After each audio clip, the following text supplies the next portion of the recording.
This is Ryan, and I'm here on the Tevin Studdard Show. We checking in on the Tevin Studdard Show. We got UK, Nashville in the building, man. Yes, sir. Introduce your name, you're in school, where you about to go to college? My name is Ryan Page. I'm a senior at Will. I am a senior at Warren Central High School. I graduated in December, and I am attending the University of Kentucky. Go Cats. All right. We got. Hey, I ain't got nothing against. They ain't made my wall yet, but I ain't got nothing against. As soon as Calipari cut that check, we right down there, man. Hey, I'll be in Lexington. Yes, sir. I'll be there. Nah, it's funny. I actually had a few performances on University of Kentucky, but it wasn't for the Wildcats just yet. But what initially got you interested in broadcasting? What got me interested in broadcasting? It started back my freshman year of high school, actually, because I wanted to be a computer technician. But I also like ESPN, so I wanted to be a computer technician for ESPN. And then, I was going through things at home, a very bad situation. And so I found my getaway was broadcasting. It was like I would go and make up mock interviews for like the sports players. So like football, we won state that year. And so it was perfect because I would go talk to the teacher. He would give me some fake assignments to make it seem like I was really doing something, and I really liked it. And it was also like a getaway, like I just said. So I just started applying myself more and more, and then it pushed me once I got into the program at Warren Central, and it's a great program there. So whoever's listening, you go to Warren, you should jump in. All right. So explain your role in what you all did with the MIC. With the MIC. So at first it was a Warren Central thing. We just would record Warren Central's football games, our basketball games, the two primetime sports at Warren, and track, of course. And then my teacher, Mr. Dennis Jarrett, great person, he actually got together all the principals of all 8 MIC schools and all the athletic directors, and he basically proposed the idea. This was like my junior year. This was like the second semester of my junior year. He was like, look, this is what we're going to do. We want to get all the mixed schools to come together as one, and we're going to have the only high school sports network in America, which is true. We have Indianapolis, Warren Central, us has like the only high school sports network. It's not even just us, it's all 8 mixed schools. And so then we start getting the go-ahead from all the ADs to go out to all the sports games, to, different little conferences and stuff like that to record. And, it started. It was just a dream on somebody's galaxy, really, because he really thought of it. He really wrote all his notes down on his galaxy, and boom, it just expanded. And now we got the MIC Network, and the MIC Network has given me opportunities to interview the governor, Eric Holcomb, go to the state championship games, football and basketball, and things like that. So, yeah, it's pretty big. Dennis Jarrett, I think I met him. He used to work at ABC. Yeah. Oh yeah. RCB6. Actually, it's so funny. The guy you just brought up, Joe, he had to go to, Dennis Jarrett was hosting an event, and I met him actually at his house, and he's like, oh, I know you, and I was like, oh, that's crazy, and he elaborated on what he did and all the great things he was doing in the community, so that's amazing. That's amazing. Dr. J, we call him Dr. J, around Warren and you people that's real close to him, he's known to bring together, us students, and he's like takes a lot of students under his wing, and without him or without my other 3 teachers at Warren, I probably wouldn't be anywhere that I'm at today. I probably wouldn't even be doing this interview because they gave me the exposure, and they gave me, the keys to get out to where I need to go, get out and go get it. If you don't have that ambition, and if you let the distractions, get to you, then what are you doing? That's right. Even speak on that ambition, because I had heard about you. I was on Twitter, and Zach Owens from Addicts, he asked a question like, where do you see yourself in 10 years? And he was like, broadcasting. I'm a major in broadcasting. I'm gonna be on ESPN doing the thing. So even speak on why you want to study that in college and your vision for wanting to work at ESPN in the future. My vision for working at ESPN in the future actually started out, young. Stuart Scott, Stephen A. Smith, Scott Van Pelt, people like that, icons on ESPN that you looked up to. Rest in peace to the great Stuart Scott. It was really him that wanted me to get it because he was a black man, household name, changing people's lives every day. And if that's one thing that I do want to do, if that's one thing that I want to, when I die, I want the world to remember me for, Oh, he was that guy that was always smiling on the TV, but also he changed people's lives because he gave back to the community. He brought people together in a positive way. Because you know the negative connotation on black people. Whenever there's a lot of black people in one location, something bad is going to happen. I don't want that to be it. I want it to be whenever there's a lot of black people in a certain area, there's good happening. And so, ambition, I want to major in broadcasting because I want to be on ESPN. That's probably been not probably, that has been my lifelong dream. And I've been grinding for it. And, now that I'm here, I can't stop grinding now. I know things are going to be tough. I know I'm not going to end up there as soon as I get out of college, but whatever I can do to get there, then that's what I'm going to have to do. You're going to have a great opportunity going to UK. The boys going Yes, forward sir. attorney and all these other different sports. And, man, so what do you feel makes a good reporter? What makes a great reporter? Number one thing, definitely hustle. Hustle. You have to go out and you have to get your stories. You can't sit around and just wait for something to come for you. I met great reporter. I have two people I can bring up on this. Mr. Steve Jefferson, great man, and Mr. Jack Reinhardt. He just retired. After meeting those two people, I asked them one question, and it is exactly what you just asked me. What made you so good? Why are you so good? Both of them Emmy Award winning reporters. And they said, just hustle. You have to go out and you have to go get your stories. You have to be the first one there and the last one to leave. Like Kobe Bryant. First one in the gym, last one to leave the gym. You know what I'm saying? So it's just one of them things where I'm just like, you know what? This is what you have to have, that hustle. You have to be charismatic. You have to get people to believe what you're saying. You can't just be sitting around and lying all the time like a meteorologist. You're not knocking meteorologists' games, but a meteorologist can be saying it could snow in April and it's sunny and 80 degrees like it is right now. So you have to be believable, charismatic. Gotta have that great smile. That's a two. The swagger with it. The swagger, yes sir. And also you have to have you just have to have the dedication for it. Broadcast is like a sport. You're gonna be up late nights. You're gonna be up, doing your own thing, and sometimes it's not. Sometimes, most of the time, it's gonna take a lot of sacrifices in order to get those stories done. But the outcome of it is gonna be beautiful because of what you put in. That's real, man. It's bringing a smile to my face because Steve Jefferson was another one of them guys where, I don't know if you heard of Project Mister, but it's a Center for Leadership Development program. So in 8th grade, he was one of my mentors. And then I actually got to go on a run with him, do a story. And I think somebody had just gotten murdered.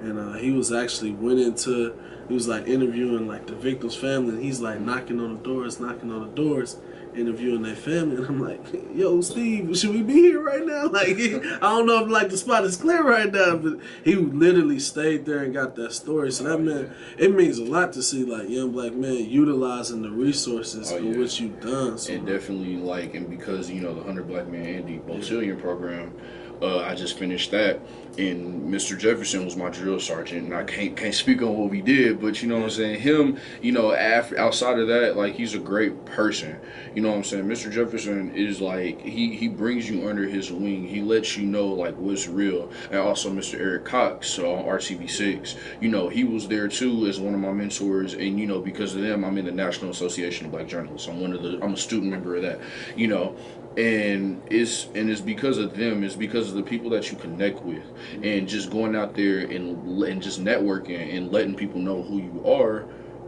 that basically propels you to greater things instead of sitting around not doing anything. That's real, man. You bringing it out, man. So, what'd you say the best advice you've ever been given? Best advice I've ever been given, probably from my cousin who has since passed.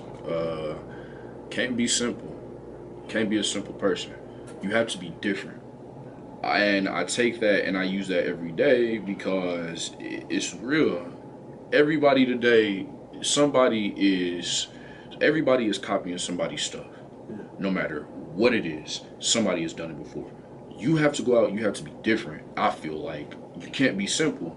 And when he tells me that, it's something that I look up to every day. So the people that do follow me on Twitter and the people that do follow me on Instagram, they see me always posting about my successes. That's different because I mean, yeah, you got the athletes who always do it, but I don't play a sport. I do reporting. Yeah. I do reporting. So you don't see a lot of people doing that, especially young black men. Because most times on social media, they either posting how much money they got, how much clothes they got, how many guns they got, or how much weed they can smoke. You know, that's not me.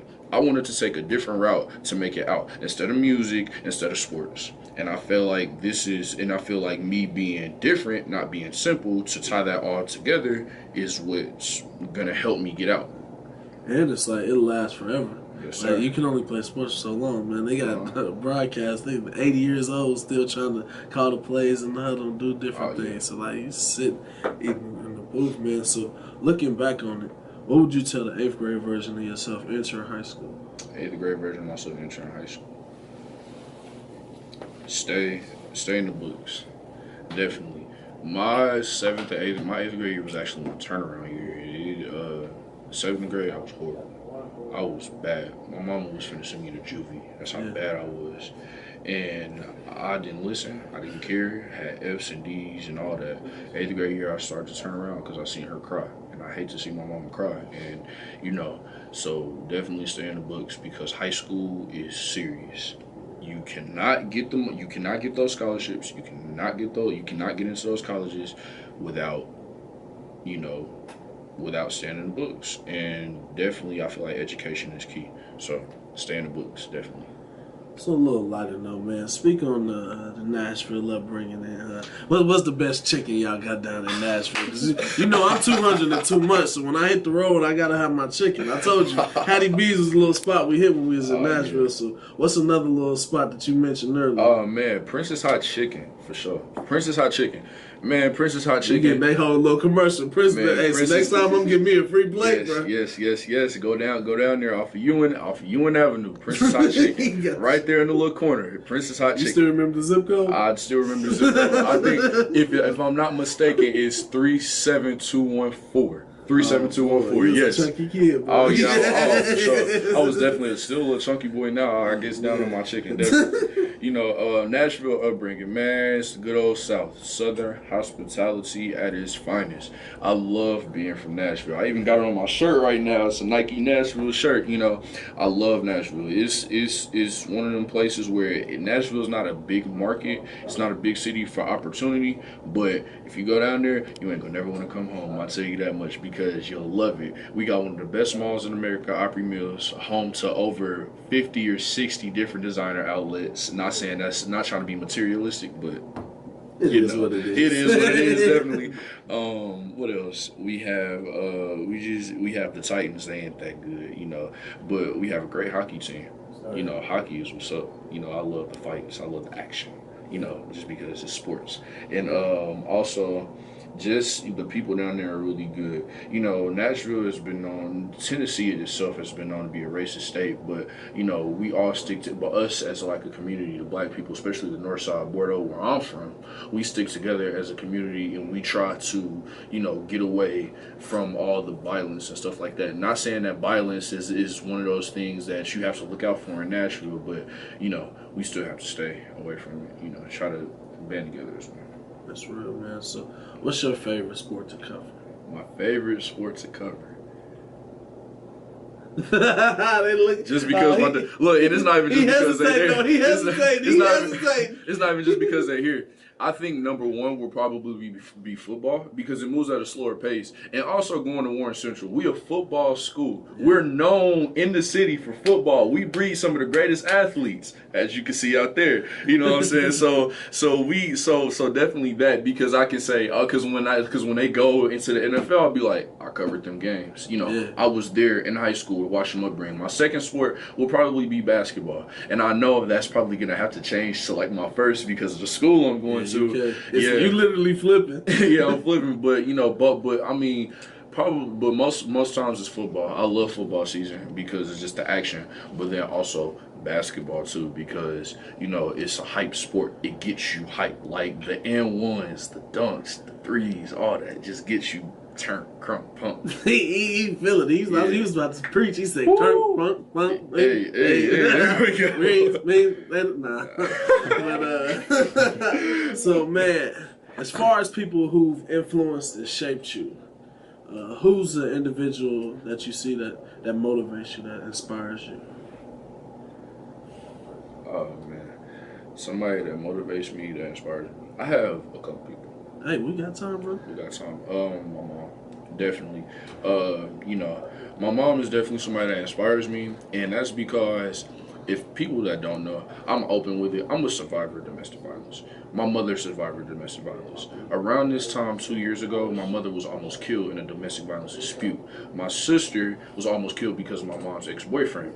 And my mom, even though we were broke down, we went through everything bad you can possibly imagine, she still found a way to smile. She still found a way to take care of me and my sister. It would be times at night where my mother would go to sleep without eating just to make sure me and my sister ate. And things like that, it's things like that you'll never forget. When I moved up here from Tennessee, we were struggling. My mama was struggling to buy 80-cent hot dogs from Kroger. So it was one of those things where if she could still find a way to smile, take care of me and my sister, make sure we got clothes on our back and shoes on our feet, then definitely her. My second person would probably be my cousin Ashton, the one who told me to quote, "You can't be simple." And he passed away from cancer back in 2015. And, he inspired me because even though he was battling, osteosarcoma, which is a very rare form of aggressive cancer, he still went out there and made it happen. Before he died, he was about to sign a distribution deal with Sony Records for his record company, Unlimited Records. So whenever I tweet #Unlimited Forever, that's what I mean, because he didn't let anything stop him. His ceiling was literally unlimited. And that's where it came from, because he worked hard, he grinded it out, even through all the stuff he was going through. He still made sure that he smiled, he still made sure that he worked, and he didn't let it stop him. He didn't let that become an excuse as to why he can't do anything.